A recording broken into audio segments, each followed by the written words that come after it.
మర్చిపోతావు. ఇప్పుడు వీళ్ళందరికీ నువ్వేదో చూపించుకుందాం అనుకుంటున్నావు, కరెక్టే.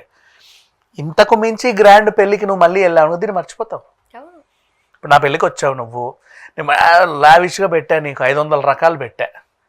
నెక్స్ట్ మళ్ళీ నా పక్కింటోడి పెళ్ళికి వెళ్ళావు, వాడు 600 రకాలు పెడితే నా పెళ్ళి నీకు గుర్తుంటుందా? మరి ఇంకేంటి, అంతే. సో బట్ నేను ఏదో ప్రదర్శించుకున్న ఫీలింగ్ మనకు ఉంటుంది.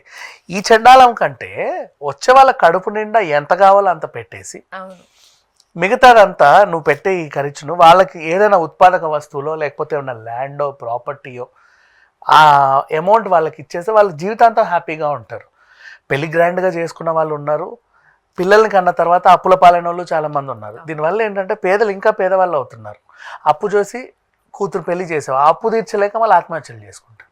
అంతదాకా ఎందుకు, మళ్ళీ 4-5 నెలలు అయ్యేసరికి అమ్మ నాకు ఏమంటే ప్రెగ్నెంట్ అంటే ఇంటికి వస్తుంది. మళ్ళీ పెళ్ళికి ఎంత ఖర్చు పెట్టామో ఈ పిల్లలకి మందుల దగ్గర నుంచి ఇంజక్షన్ దగ్గర నుంచి అన్ని మనమే చూసుకోవాలిగా.